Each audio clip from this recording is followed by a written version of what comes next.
Imagine coming out of the Walmart and you're going to your car where you get hit by another vehicle at 40 miles an hour and your arm is literally severed from your body. Well, today's guest doesn't have to imagine. It really happened to him. The Remarkable People Podcast. Check it out.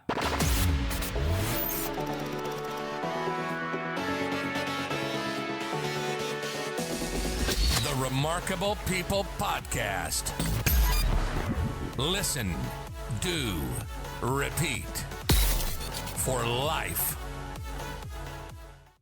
Hello, friends. I'm David Pasqualone, and welcome to this week's episode of the Remarkable People Podcast, the Brian Bogert story. Today, you're going to hear an awesome story from Brian. Brian is a motivational speaker, an author, an entrepreneur, a social media content creator, and so much more. But when you listen to him, I can almost guarantee you're not going to listen at twice the speed like you do some other podcast interviews, because Brian is high octane, full of energy, and already speaks fast. So unless you want to hear it sound like Mickey Mouse, you're going to have to listen at regular speed. But for us listening at normal speed, I want to tell you, Brian's story goes through some trauma and tragedy during his teenage years that a lot of people would be bitter and not recover from. Brian not only was able to recover from this, but he was able to embrace the pain to avoid suffering. He was able to learn to feel again, because when you shut off the pain, you also shut off the joy. So he learned how to get through the physical 22 surgeries when his arm was severed from his body. And he had tons of surgery and physical therapy to get movement back in his arm. But then he also talks about us taking back our lives. So get your pens and paper and know, with recording over 130 episodes of the podcast to date, this episode is one of the top two by far with the most technical challenges, but emotionally and physically and every aspect of recording a podcast, this was by far the most difficult and challenging. Now, I don't believe in coincidences, and I believe when God's trying to do something good, Satan's going to be a jerk and do something bad. I almost said a bad word, but I didn't.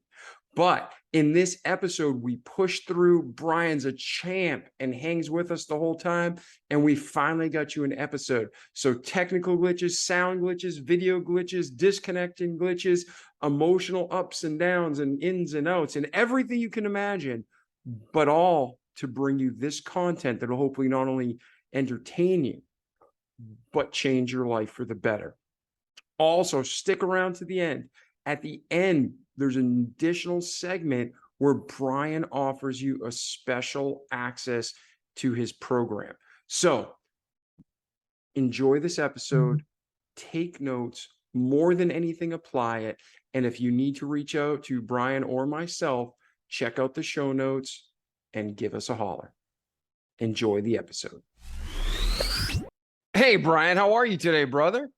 Dude, I'm good. I got a lot of energy today, and I'm excited to be here with you. We've tried this a couple times, so the universe must be ready for us today.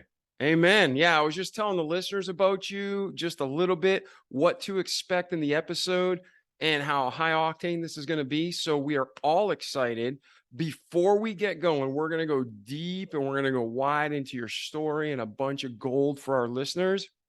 But if there was one thought that our listeners are going to get in this episode that they can take, apply to their lives, and run with, what is that going to be today, Brian?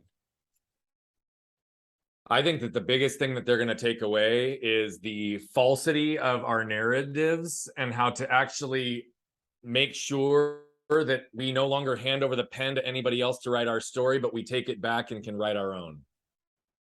Excellent. Excellent. And that is so true and so needed. So let's start off. Where did Brian's story begin?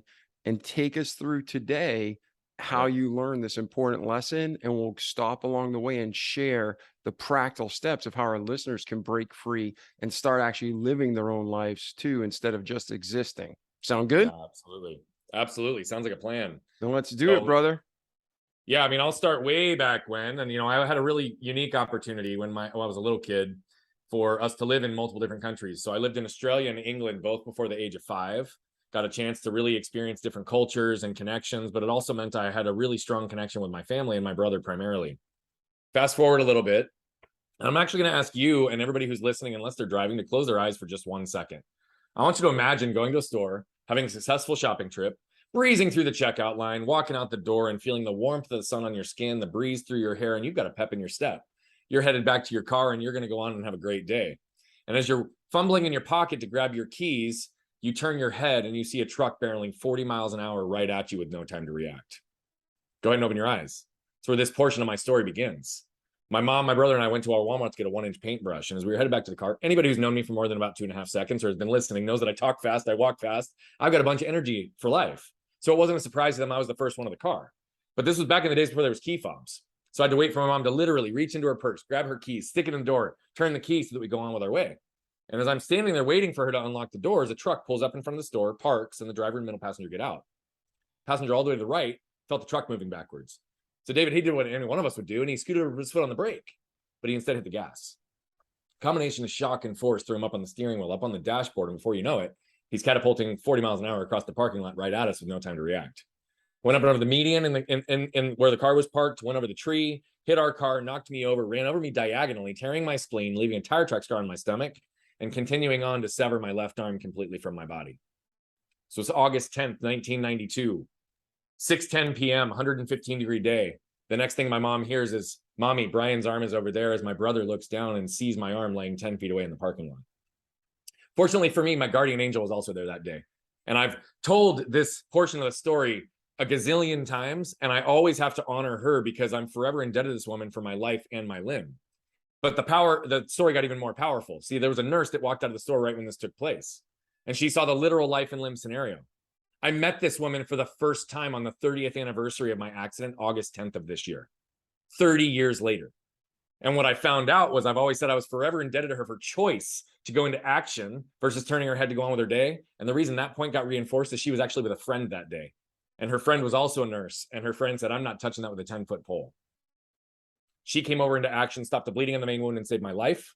She instructed some innocent bystanders to run inside, grab a cooler, fill it with ice, and get my detached limb on ice within minutes to give me a fighting chance of having both my life and my limb restored. So if it wasn't for this woman, I either would not be here with you today, brother, or I'd be here with you today with a cleaned up stump. That's just the reality. And so I know that a lot of the listeners probably weren't expecting to go there today. I know I've got a unique story, but I have to say that what I've learned in all this time is we all have unique stories. What's important is that we pause long enough to become aware of the lessons we can extract from those stories and then become intentional with how do we apply them in our lives. And we all have that ability. We also all have the ability to tap into the collective wisdom of other people's stories to shorten our own curve to learning. So that's one of the reasons I'm happy to be here with you today, brother. Yeah, we're happy to have you. And with this, if you were watching the video, you saw Brian hold up his arm and you see where the bicep meets together now, and it's different.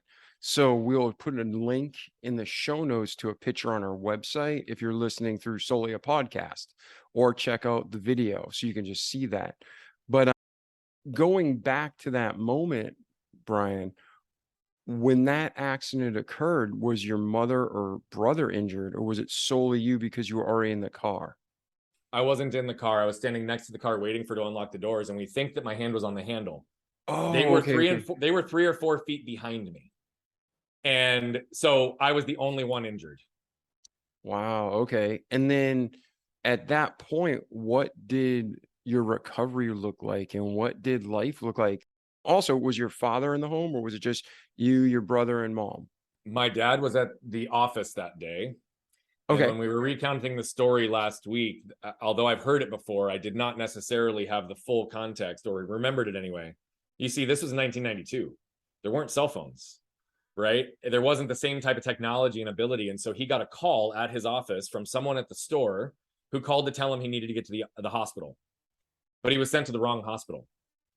When he got to the ER at that other hospital, he had to break down the story there. He went to 3 different hospitals, and it took him 6 hours to find us because we had gone already to 2 different hospitals in that period of time, and the information wasn't flowing. So my dad was operating in complete fear because he didn't know who was injured. He just knew that something happened with his family and he needed to get to the hospital. He didn't know who, he didn't know what. And so my dad then ended up coming full circle and finding us. And the recovery after that period of time, it took 5+ years on the physical side, 22 surgeries, occupational therapy 3 days a week, learning how to feel, learning how to touch. There was a 19-hour nerve surgery where they put nerves from different parts of my body in. They reattached the nerves, which are like rope fibers, so they don't ever really fully align, but the brain can reprogram itself pretty beautifully, right? And then my bicep, as you called it, is my gracilis from my leg. I don't have a lat on the left side of my back, and I don't have a tricep. And so if I put my hand over my head, we'll do this for the video effect too. Look, hits me in the head. I cannot stop the resistance. But what's interesting is I can extend my arm. I've learned how to substitute and use it. That was all through the ability to have therapy, integrated approach with family and connection for those 5 years following. Wow. And what was, obviously this was not an easy journey. And right now you're positive, energetic, and upbeat. Have you always been that way? Is your family like that? Is that something that developed from this accident? Yeah. I think I've always been that way to some degree. And that's what people would always say. My second grade teacher, right after it happened, asked my mom, like, whoa, what happened with Brian? Like, did he have a brush with death? And all of a sudden he's got this like vigor for life. And she's like, no, he's been like that since he was born. And so what I will tell you, though, is what the accident gave me was it gave me a depth of perspective. It gave me humility, and it gave me a deeper appreciation for life because I've got a very healthy relationship with mortality. And so why my energy now can flow so deeply is it didn't always. You see, I shut off physical pain because it exceeded my ability to cope. What I didn't realize is I also shut off emotional pain for 25 years. So though I had the energy, though I had the excitement, though I had the positivity, I didn't have the same vibration and frequency because it was coming intellectual only. It wasn't coming from all of me and allowing my heartbeat and rhythm to be what actually is felt through my energy. So it's given me a whole lot. What I had to heal physically took me 25 to 30 years to heal emotionally and spiritually. And then let's talk about that journey, because we have listeners who probably haven't been in such a dramatic accident, but they've had other damage done to them, or they've had other injuries, or maybe they have been in something just absolutely tragic. David, you froze again, bro.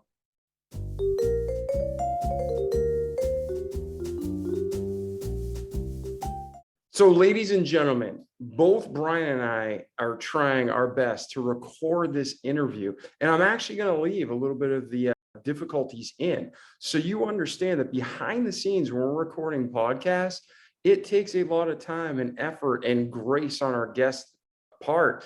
I mean, this is the third time we've tried to record this episode, so I don't believe in coincidences. Brian was saying his energy's off the chart lately, and we have great content to bring you. So because of that, evil's trying to stop it. So let's get right back into the episode. Brian, we are talking about the accident and we are transitioning to your recovery. And what did you learn from that process in the recovery? We know it was hard. We know it was difficult. We know it was long. But for those people of our listeners, and myself included, who are still recovering, whether it's emotionally, mentally, physically, spiritually, financially, from just hardships in life, what did you learn through this process? How did you learn to endure? And what would you recommend to our audience to keep moving forward in the fight?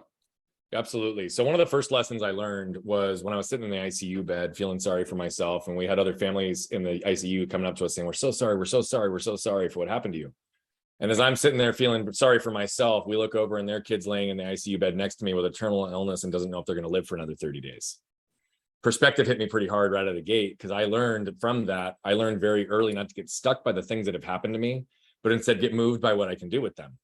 And what I've realized through all this time is that moved people move people. And so now I get to fulfill my purpose in life by allowing my truth to give others permission to live theirs and moving as many people as possible on our mission to impact over 1 billion lives as quickly as possible. So that lesson is a very profound one that we've absolutely integrated. Another lesson that didn't come right away, but it was one that certainly came from those first 5 to 7 years post-accident. You see, I was in a fog.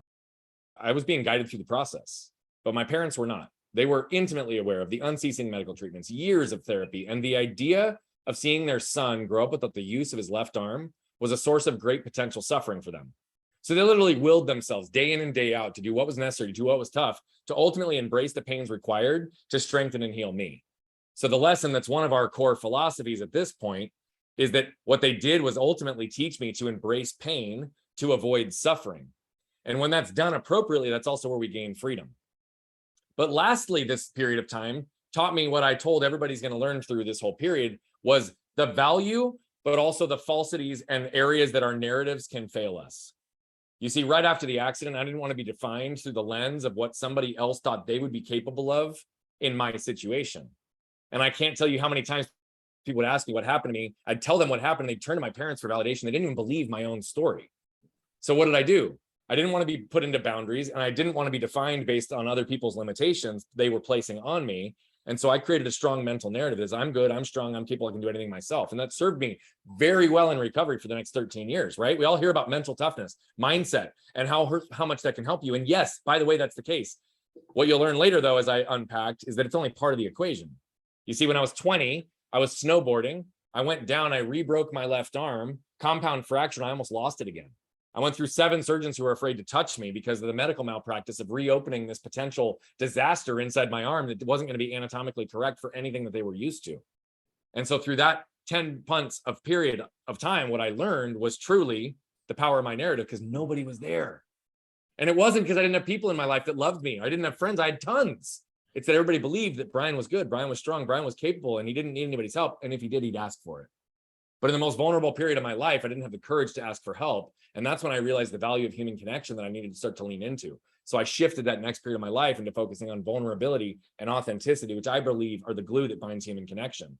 So that's what the first part of the recovery looked like. And from this point forward, it was recovering on the internal side, not just the physical side.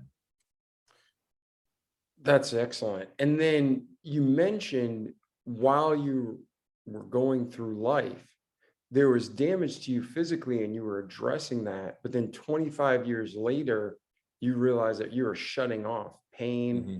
And when you shut off pain, you shut off feeling. So the good and the bad. So talk about that, because so many of us numb ourselves, whether it's through cognitive or consciousness, or whether it's subconscious, whether it's pharmaceuticals. People just numb themselves so they don't feel pain. Yep. But if you don't feel pain, you're not going to feel pleasure either. So take us through that part of your journey. Yeah, there's multiple layers to this as well, but I'll start with the story that kind of helped me realize the depth of it. My daughter was maybe 2 years old at the time, 18 months to 2 years old, and we'd just been playing and we were laughing, and we lay down on the couch to watch a little show, and she rolls her little arm around my neck. She kisses me on the cheek, and she says, "Dada, I love you." And I broke down in tears from joy. And I had never experienced joy in that way before. In fact, now looking back, I can realize that the day of my wedding, we don't have a single good picture because I was actually crying the entire time. And I don't have a good looking cry face, just to be clear. And so I ruined like all of our wedding photos, but I didn't identify that as joy back then, to be honest. Like, I didn't know what it was because I don't typically manifest my emotions through crying. I wish I did, because I think it's a very strong thing to watch a man cry. But as I'm crying there, realizing this is from joy, I realized just what your point was. If I haven't experienced joy this way, I certainly haven't felt shame, despair, loss in its full extent, because I'm feeling more authentically than I had before. I told you that vulnerability and authenticity, the glue that binds human connection. But what became very, very clear at this point is that human connection without emotion isn't really human connection. So that 13 years of me focusing on vulnerability and authenticity, I did it from a strategical and tactical perspective, where I got really good at allowing other people to let me in, while I still protected and viewed things from an intellectual perspective. And we talk about, what do you think about that? The concept of feeling didn't exist for me. And what I realized, and one of the more powerful lessons I have now, is if we don't feel, we don't heal. And so if we don't heal, it becomes very difficult for us to escape the things that keep us stuck. Most people think the things that keep us stuck are the wrong strategy and tactics in our life. But what is definitive for me at this point, not only in working it in my own life, but working with some of the world's highest performers, is the things that keep us stuck are always a combination of the emotional triggers, behavioral patterns, and environmental conditioning that keeps us circling that same drain of life. And until we go through a process to move the unconscious to the conscious, the unaware to the aware, it's going to feel like we're victims and like life is fate. Our minds process 11 million bits of information per second, but we're only consciously aware of about 40. And so what we do largely at this point for myself and for so many around us is really to be able to hold a mirror up so that people can see themselves more clearly and move faster with less effort, allowing themselves to heal the layers of pain that have attributed internally and simultaneously shed the layers of armor that they've gathered over the years to protect themselves.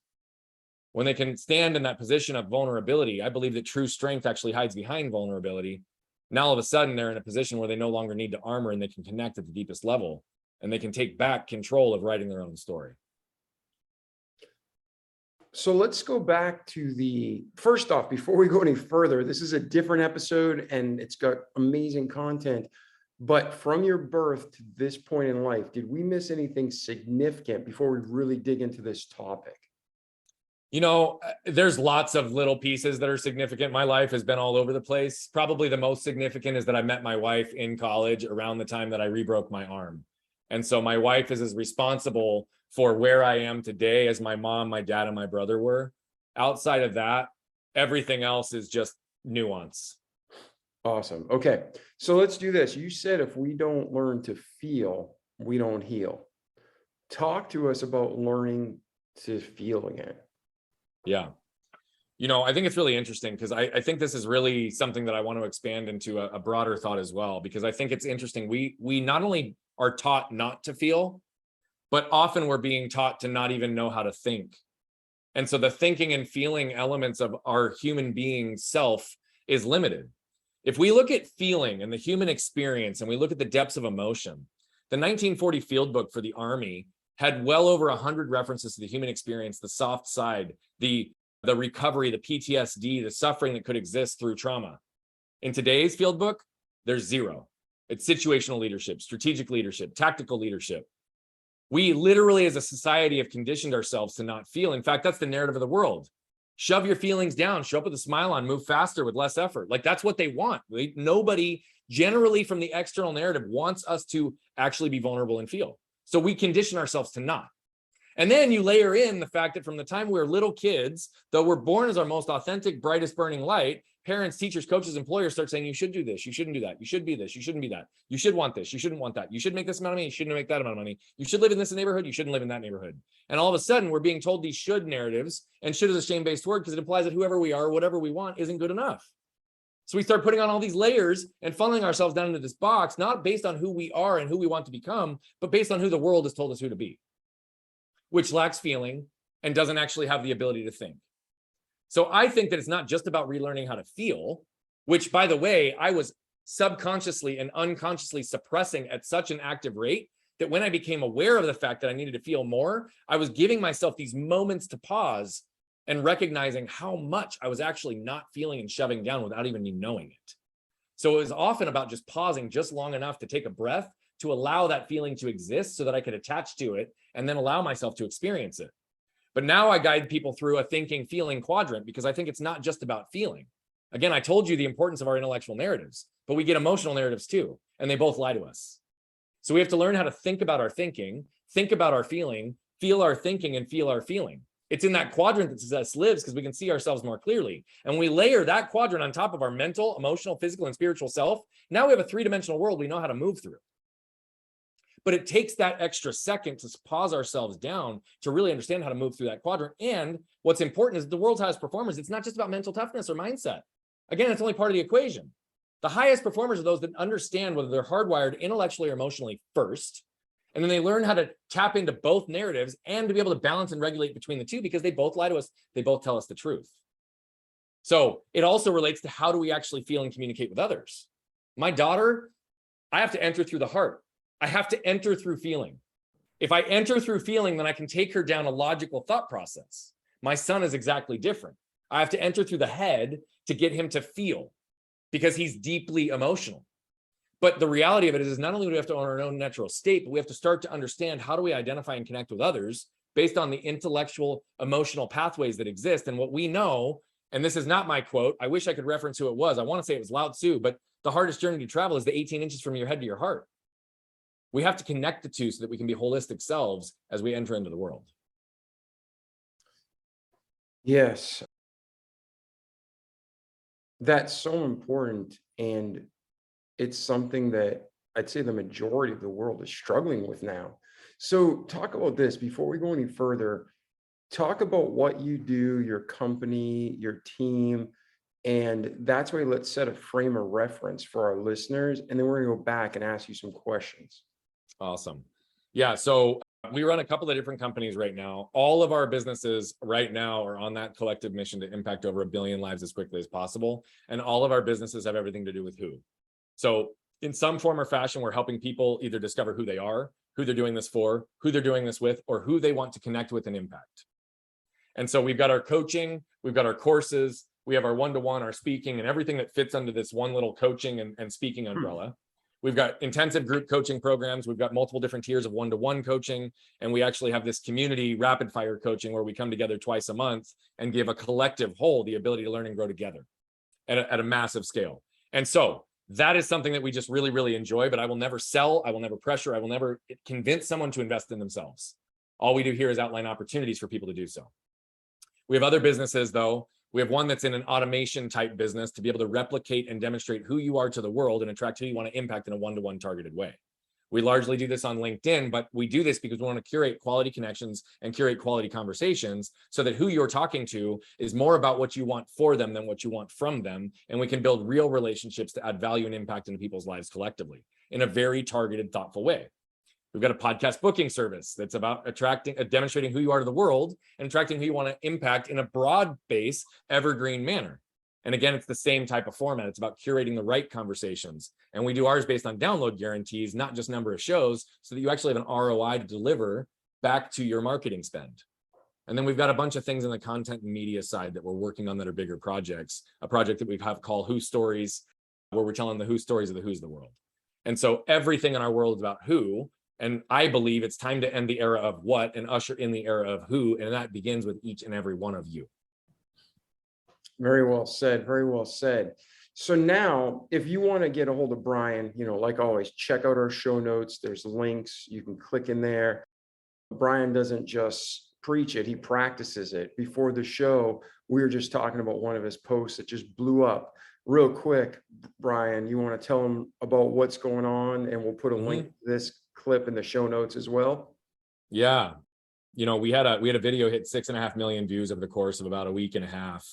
And, the most beautiful part about it is it's a piece of content. It's one of the few pieces of content on our page that I'm not even in. It's my wife, my mom, my dad, and my brother. And my mom is actually telling the story. See, the 30th anniversary of the accident was August 10th, 2022, this month. And we went back to the accident site that day. And I just so happened to pull my phone out as my mom was starting to walk us through the specifics because I wanted to capture it. I mean, what a meaningful day. And as we did that, we sent it over to our content team. They ended up creating this 38-second loop that just hits really hard. And it's been insane, the support that we've gotten from the world. So we've added, I think, over 8,500 followers, and we engage with every follower.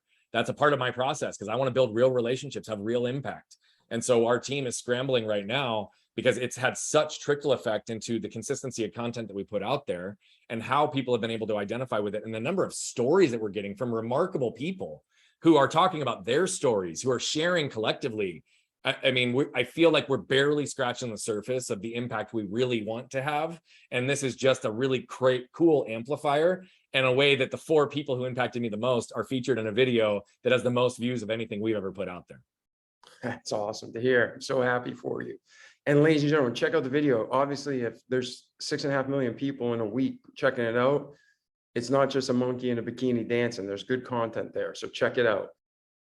So let's go back, Brian, to actually the listener saying, I have this problem. I'm there. Where do I start? So you gave me great information. Is there like 2 or 3 steps or techniques or something I can try to start healing? Yeah. So the first thing that I want you to do is to raise your level of awareness. We cannot be intentional with what we're unaware of. And what I would tell you is that most of our emotional triggers are not your fault. They're not our fault, but they do become your responsibility the second those emotional triggers start creating damage around you. And they become your responsibility the second you become aware of it. And so if you really want to move forward, I think awareness is always going to be the first place. So I'll just give everybody a quick exercise here. I want you to create 2 lists. On the one list, I want you to put all the people, places, sources of information, things that light you up, that feel you leaving energized, that you could spend 8 hours doing and it felt like 1, that you're just so in flow, so connected. You can't wait, get back to that place, get back with those people, get back doing those things. We all know what that feels like, right? But we don't often take toll on where are those sources coming from in our life. So write down all the people, places, sources of information, things that you do or go that fit into that category. And on the other list, I want you to write all the people, places, sources of information, things that you consume, etc., that leave you feeling defeated, depleted, unworthy, that make you want to slam your head against the wall at the idea of doing this repeatedly over and over and over and over again. That 1 hour actually feels like 8. You do not want to be around those people. You don't want to be in those situations. You don't want to be in those places. We all know what that feels like. But how many of us spend a ton of time still in this category? If you just simply can start with those 2 lists, it'll give you a better energetic understanding of who you are and the areas at which you may need to focus, as well as allowing yourself to remove some of the resistance and energy drain by eliminating, reducing, or diffusing as many of the things on the negative list and spending as much time on the positive list as possible. Just that alone is moving you closer to who you are. Just that alone is going to allow you to actually pay attention to what you feel around certain people in certain situations, around certain dynamics, so that you can become aware and intentional in how you want to feel moving forward. Awesome advice. Thank you. Now, you are pressed for time. We're thankful you could be on the show. With all of the differences in this episode, I want to make sure we don't miss anything that's important to you or that will be important to impact the lives of our listeners. So between your birth and today, is there anything we missed, Brian, or anything you want to add before we transition to where's Brian today, where are you going, and how can we help you get there? Yeah, I think we've hit on all the high points with one exception. Although I embedded it subtly, I also really want to highlight directly that truly who you are or who you're capable of becoming is also going to be a direct reflection of your ability to sit in that space with yourself and how honest you are with the people that you're surrounding yourself with. It's more than just you. Like I said, it was my story for a lot of years, but if I'm being honest, it's our story. It impacted my mom, my dad, my brother, and my wife significantly over these periods of time. And so understand where and how we can tap into collective stories to write collective impact together. And if we're doing that, then we realize it's bigger than any one of us individually, and we're in it more together than we are apart.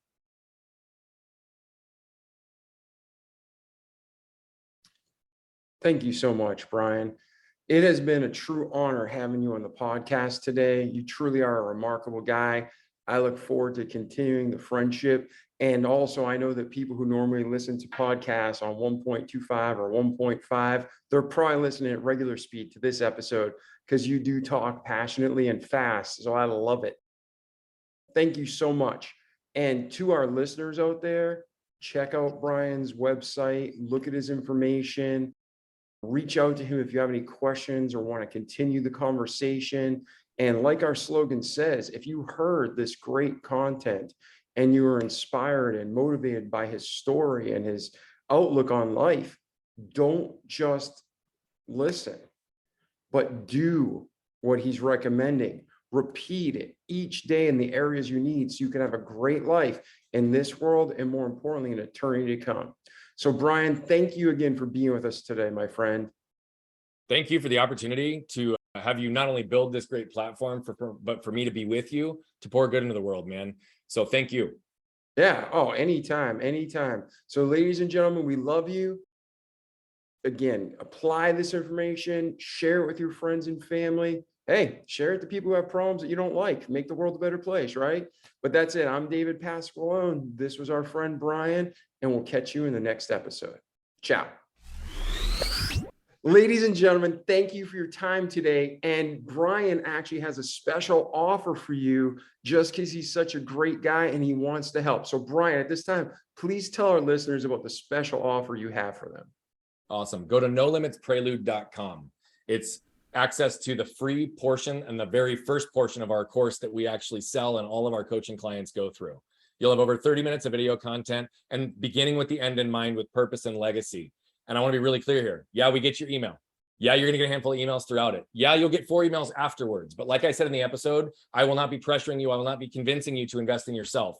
If there's value here, you'll lean in. If there's not, then that's okay. All I ask is that if it moves you, move it through the world so that we can lean into moved people, moving people. nolimitsprelude.com. I can assure you, you'll get value. Awesome. Thank you again, my friend. Ladies and gentlemen, check out that great offer. And most of the time, people give you stuff for free and it's not really valuable. This is valuable content. Be thankful, be grateful, take advantage of it, sign up and apply it. That's it. Thanks again, Brian. Thank you, brother. The Remarkable People Podcast. Check it out.